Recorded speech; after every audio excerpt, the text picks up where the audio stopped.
Fred says he's doing the rest of his 30-minute break waiting for rush hour. Yeah, what a feeling. What a system we've got. But so anyway, let's get into this today here. The electric trucks aren't close to being fully developed yet, so we're going to have to, or a lot of us are going to have to deal with these emissions motors.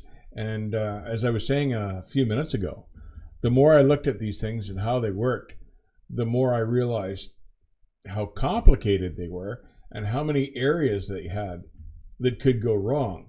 And it's staggering, but we might as well talk about it because we've got to survive trucking with these things for the next little while. Tired of wet hands and feet? Never Limited Products has you covered when it comes to those long trips when you need to stay on the job and warm. Their 12-volt glove dryer sets up as easy as plugging it in. You can stick it anywhere and it will have your boots and mitts dried in under an hour. Never Limited Products, check them out. So I thought we'd break it down by talking about the various parts of the system and how we can do preventative maintenance to minimize our time on the shoulder of the road. And probably the most prominent piece of equipment in this whole DEF system, or emissions-friendly system, is the DPF filter. So we're gonna talk about that now. I'd like comments and input from you guys because some of you will have had experience dealing with these various parts. But briefly, and I had to research a lot of this stuff. But briefly, what I've discovered is that this DPF, or I always say DPF filter, but apparently you can just say DPF because the F stands for filter, is an intricate part of the engine that needs to be, or the exhaust system rather, and it needs to be cleaned somewhere between 200,000 and 350,000 miles.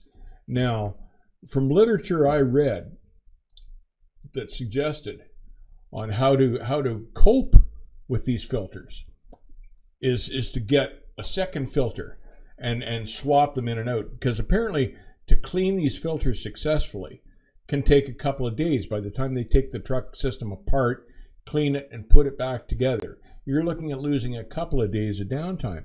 The downside of this problem is, or having an alternate one to switch out, is that they're so bloody expensive. And the average price seems to range between $4,000 and $8,000 for an extra one of these filters. And they can range up to $10,000 per filter, plus the labor to take them in and put them out again. And even after, they have different stages of cleaning, different steps, depending on how dirty they are. But even if you go through the most extreme cleaning, these filters gradually get worse and worse and worse to the point you've got to replace them anyway. So all you can do is try to keep up with the maintenance on these filters and swap them in and out, put one in the truck, send the other out for cleaning, and keep it handy for the next time you need to rotate it in. And those intervals, between 200,000 and 350,000 miles, so probably at 300,000 miles, you want to be ready to pull in and rotate the old one out and the new one in.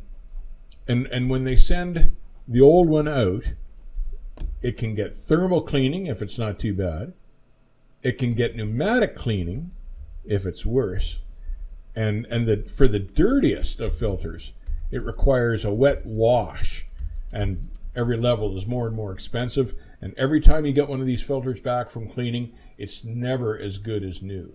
So you almost want to start with 2 new filters and then progress through them as they get gradually worse and worse over the years. But the best thing to do is swap these filters before they start to plug up and give you trouble, before the engine light comes on. So this is important. This stuff is important to know, not just for owner operators, not just for guys that own the trucks, but for the company guys as well, because you can keep track of the mileage on the truck and know when these things are going to be coming due to be swapped out at 300,000 miles, and you can, start knocking on the skull of the shop foreman's head and say, you know what, before you send me cross country one more time, I'm going to need a new DPF filter. And that'll help keep you off the shoulder of the road. And that's really what it's all about. So step one, there's how to prevent trouble with your DPF filter. Clean them regularly, swap them out at about 300,000 miles. Got a comment in the chat from Benjamin Stewart. I'm broke down right now and I'm getting a nice expensive tow as we speak. Gotta love this new system. Oh, and that's been the biggest issue for everyone with these new emissions engines is they haven't been reliable. And all sorts of guys are getting towed. It's costing huge money.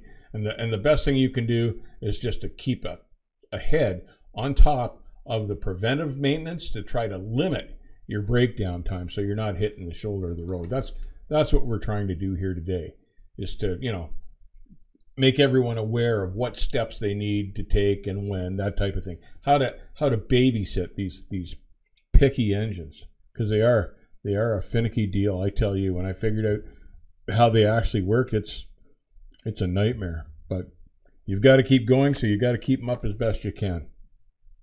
It's easy, apparently, for these DPF filters to become contaminated. Oil, coolant, anything that goes through your system by accident, through your exhaust system by accident, can contaminate these filters, and that renders them virtually useless as well, because it causes internal damage to the filter. Now, there are diagnostics that you can go to, apparently, and plug in to determine the condition of your filter without taking the whole thing apart. I've read this. I haven't seen that in action, but apparently there is diagnostic software available to check your DPF filter. Something else I learned when I was researching these DPF filters are that you have to use a current type of engine oil in your motor to run these new emission systems, because if you use the older type oils, they contain more ash in the oil and they'll more quickly contaminate and plug up your DPF filter. So you want an FA4 oil for newer engines to be running through your systems. But it seems with these systems, most of the trouble initially comes from the DPF filter and the lack of maintenance on the DPF filter at the proper time. Trucker Harold has a comment. As a former diesel mechanic, all I can say is you have to keep up on the maintenance. Yes, and I always found that just served me best to stay ahead of it all the time, because I hated sitting in shops in the middle of nowhere, and I hated being towed, and I hated sitting on the side of the road. So preventative maintenance is probably your best weapon in keeping yourself going. The next issue that I've run across that bothers these emission-friendly engines are contaminated SCR valves, and they can't be cleaned. These SCR valves, you've got to replace them when they get plugged up, and they get contaminated as well. Now there's a filter in the neck of the DEF tank, apparently, that should be changed about every 30,000 miles. And they say that'll help keep your SCR valve clean. But I guess as well, they are very susceptible to contamination. And the contamination can even occur through the DEF fluid itself, to the point where Volvo and Mack have developed a quality sensor for the DEF fluid that senses contamination. So I thought that was interesting stuff. So a plus up for, where's Josh? There's a plus up for Mack, Josh. They're the first ones to come out with this quality sensor for the DEF fluid. So there's an aid right there that you can check from inside the cab. Well, I guess that's our spiel for today. I found it interesting because I'd learned some stuff about these engines that I hadn't known before, and none of it was good. It made me even more determined to keep the old girl at my place here running rather than buy one of those new emissions engines. But interesting stuff. They're trying to save the environment, and it's a great pipe dream if they can get it to work. But having looked at the whole thing now, even I'm rooting for the electric trucks to come in, So not everybody has to keep running these engines, because they've been issues, I'll tell you that.